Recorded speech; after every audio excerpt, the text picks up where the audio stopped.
la institución no nos define la espiritualidad y la fe, sí, y desde ahí podemos generar transformación. Sí, sí podemos ser cristianas y sí podemos ser feministas.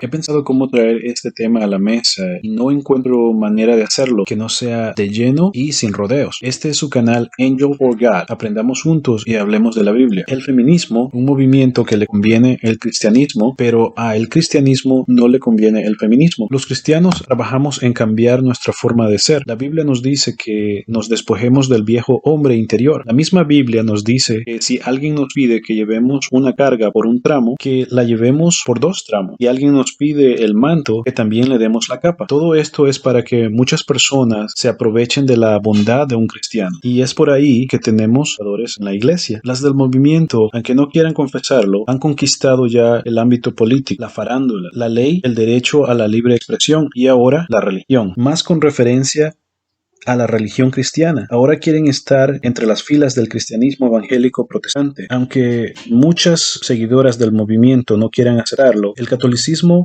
nunca ha sido una barrera para sus ideales. Mantuvo por muchos años a hombres y a mujeres en celibato, lo que promovió el lesbianismo y el homofilismo. Un sinfín de relaciones polígamas entre sus monjas y sus sacerdotes que derivaban en embarazos no deseados y después en abortos. Miles de cuerpos de bebés se han encontrado a lo largo de la historia en los sótanos de las iglesias católicas. Miembros del movimiento saben que en los cimientos más oscuros de la iglesia católica existen y existieron madres y monjas que abusaron de su poder como cualquier otro hombre, que mandaron a otros y a otras con un puño de hierro. Me di la tarea de consultar un poco más de información, ya que estos movimientos desean que uno sea la persona que busque por sí mismo qué son los derechos a ganar. Una cuestión que es un poco o un tanto egocéntrica, porque enseñarle a otras personas es la manera más fácil de que esas personas entiendan o comprendan de qué se trata el ideal del movimiento. Si no me lo creen, escuchémoslo de la boca de una de sus integrantes. Creo que si alguien es beneficiario, repito, de un cierto régimen, ya sea de riquezas, etcétera, de desigualdades, o sea, de esta sociedad que es tan desigual y poco equitativa, es evidente que va a haber confrontación y que esa confrontación no siempre va a ser por la vía pacífica. Entonces, creo que tampoco es nuestro trabajo andar explicándole. Es como ya tenemos bastante trabajo gratis. Quiero decir, es el común denominador de las mujeres. Claro, entonces, ¿por qué se debería atender a...? No, de hecho, ¿por qué le deberíamos explicar nada? O sea, está en Google, vayan y infórmense, señores. O sea, se puede googlear la información. Bueno, pero ya que estamos en un medio de comunicación...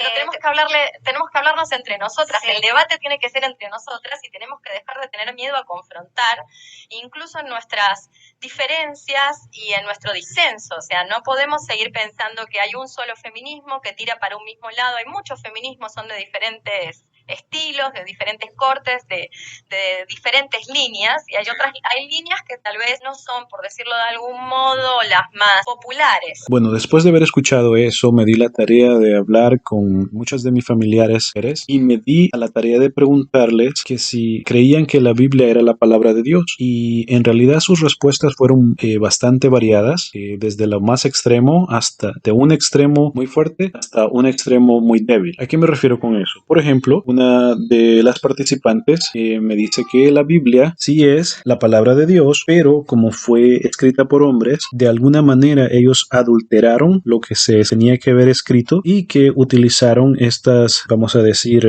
directo el machismo para poder gobernar o oprimir a otras personas, en especial a la mujer. Otra opinión contraria era de que no, la Biblia sí es la palabra de Dios y que no mantiene un machismo, por decirlo de esta manera directa, sino que es la explicación de eventos, o mejor dicho, para educarnos sobre qué es lo que no hay que hacer. Entre esas respuestas también está que la Biblia sí es por parte de Dios, pero que los hombres son los que se encargan de utilizarla para gobernar a otras zonas. A cada una de ellas les pregunté si me podían dar un ejemplo de qué consideraban ellas un machismo. En la opción más extrema me decía que por qué el hombre tenía derecho a tener 2 mujeres o más mujeres. Así que recordé a mi familiar, porque recuerda que estas son mujeres cristianas, han vivido una vida moralmente correcta, son mujeres que vamos a decir, han sido son mujeres correctas que han estado en el cristianismo por muchos años, así que conocen la palabra de Dios, entienden la palabra de Dios. Le recordé a mi familiar que cuando comienza el Génesis, Dios dice que creó a hombre y a mujer, solamente un hombre, una mujer, no una mujer, dos hombres o un hombre, dos mujeres. En la Biblia le expliqué que la primera vez que se encuentra de que un hombre toma dos mujeres es el hijo o uno de los hijos de Caín, es en el que se menciona primeramente, él tomó para sí dos mujeres, pero que eso nunca fue la intención de Dios y que dejará el hombre a su madre y a su padre y serán una sola carne, es decir, una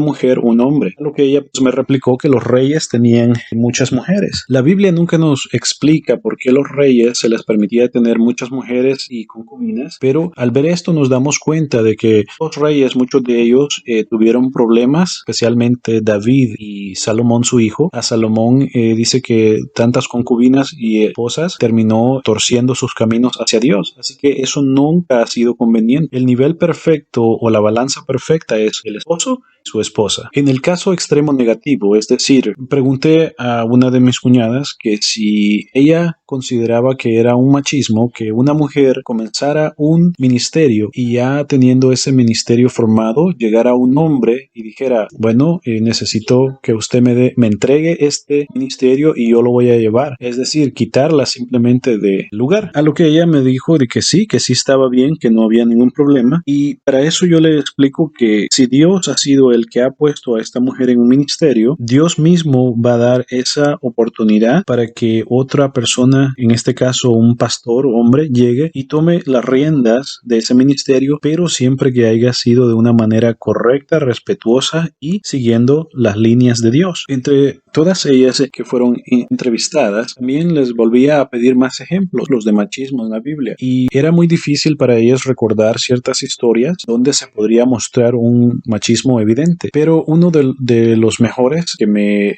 dijo, una de ellas es que el caso de Jacob, y el caso de Jacob es bastante particular porque les mencionaba a ellas que no era un machismo en sí, sino les expliqué que en los capítulos donde se habla de Raquel y de Lea, en la Biblia nos narra de que Jacob estaba enamorado de Raquel, entonces el papá de ellas engaña a Jacob haciéndolo que se case a escondidas sin que él sepa, le presenta a Lea cuando Jacob estaba pensando que se estaba casando con Raquel, entonces lo engaña y aún después de engañarlo le dice de que en las costumbres de ellos la menor no se puede casar antes de la mayor, así que a él le toca trabajar una vez más para poder darse a casar con Raquel. Entonces ese matrimonio fue producto de un engaño. Ahora yo sé, ustedes pueden decir, pero ¿por qué no se divorció? ¿Por qué no él hizo algo para que no sucediera tal cosa? No sabemos con exactitud cómo funcionaba eso en el ámbito espiritual, porque de ellas dos, de Raquel y de Lea, hermanas, descienden lo que son las 12 tribus de Israel, pero pues como les decía, no era para que la intención se tomara como que era un machismo de que el hombre, yo soy muy macho y voy a tener dos mujeres. Le expliqué yo a estas personas y ellas se mostraron contentas con ese análisis. Entonces, preguntándole a mujeres cristianas que ya tienen tiempo de conocer la palabra de Dios, me doy cuenta de que el movimiento que antes mencioné está bien infiltrado en las líneas del cristianismo. Incluso les llegué a preguntar que si ellas se consentían que pertenecían a ese grupo, no como un miembro directo, pero si se identificaban con el nombre. Una de ellas me dijo que sí, porque había siempre un machismo en la iglesia. Incluso me ponía un ejemplo de cómo muchos pastores gobiernan por encima de sus feligreses, es decir, les dicen cómo vestirse, cuánto dar de ofrenda, cuánto dar de diezmos, a lo que es verdad. Y es por eso que yo siempre digo en mis videos, estudie la Biblia, estudie las personas, estudie los espíritus. Tenemos que conocer quién está arriba enseñándonos. Tenemos que ser inteligentes. La Biblia nos dice que seamos mansos, pero que seamos astutos también. Entonces, me daba esos ejemplos de cómo pastores corrigen a las jóvenes que no tienen que vestirse provocativamente, que corrigen a los jóvenes que no pueden escuchar música del mundo, a cuestiones que son reales, son verdad, y que con el madurar del tiempo uno va conociendo por qué estas cosas no son buenas. Entonces, una me dice que sí, se puede poner el nombre del movimiento, otra me dice que va mitad y mitad, porque no se puede dejar gobernar por un hombre que no haga las cosas correctas, especialmente si no las hace con Dios. En los casos de centro, todo se tiene que ir con respeto, con amabilidad, con conciencia de que lo que se está haciendo es para agradar a Dios, es parte de los dos, de la pareja, el esposo, la esposa, los dos tienen que ser cuidadosos. La Biblia manda a cada cristiano varón que cuide a su esposa como vaso más frágil. Entre los casos contrapeso de ese argumento es la otra de mis hermanas en Cristo, que me dice que tiene que ser obediente al esposo no importa lo que pase. Algo que yo no me siento que debe de ser así, sino que también por el testimonio cristiano uno a veces puede decir también a otra persona que lo está mal. Así que me sorprendió hablar con estas mujeres que tienen una influencia en mi vida. Como vuelvo a decir, son mujeres cristianas, muchas de ellas ya tienen muchos años de conocer a Dios y son personas moralmente correctas, unas que tienen como conocimiento, unas mayores que yo, otras menores, pero me sorprendió saber de que ya en la vida cristiana ya existe esa raíz de querer pensar de que hay una persona por encima tratando de humillar, tratando de menospreciar o tratando de marginar solo a la mujer. Me pareció tan sorprendente porque en mi mente yo pensaba, ya estando en el cristianismo, nos tenemos que ser conscientes de que no tratamos bien a las personas o tenemos que tratarlas bien. Somos conscientes de que robar es malo y aunque en el mundo se diga de que sin Dios aún se sabe que robar es malo, como cristiano hace aún más fuerte el sentimiento de no hacer. Eso es lo de no pecar. Y por todo esto que acabo de expresar, quisiera entonces tomar un tiempo para hablar a mis hermanas en Cristo, pero todo varón cristiano también está invitado a escuchar este video. Sí podemos ser cristianas y sí podemos ser feministas. Ya hay videos de cristianos que están adoptando o abrazando, mejor dicho, al movimiento. Esta nueva palabra que voy a usar se va a llamar las cristianistas, una palabra compuesta de esas dos palabras que están tratando de crear ahora nuevas doctrinas. Y como vuelvo a repetir, el movimiento siempre ha existido y ha tenido influencia en el cristianismo. Como vuelvo a repetir, quisiera tomar este tiempo porque hoy en día, además de catástrofes climáticas, enfermedades, se suma al ambiente una hostilidad que el mismo ser humano crea. Como si no fuera suficiente, la maldad que ya existen estos movimientos socioculturales crean violencia en el entorno en el que vivimos. Sea cual sea la causa, nosotros como cristianos estamos llamados a orar para que los países puedan tener un poco de calma. Y es por esa bondad del cristiano que vemos que muchos grupos se aprovechan para adentrarse y cambiar o destruirla por dentro. Desde tiempos inmemorables han existido personas que quieren retorcer la palabra de Dios, desde mentiras y falsas doctrinas hasta cambiar la Biblia por una que sea más inclusiva y moderna. Y es por eso que quiero hablar del movimiento. Un grupo que, como ya mencioné antes, ha tenido de alguna manera directa o indirecta poder sobre la iglesia. Quiero que sepan que entre los primeros miembros del colectivo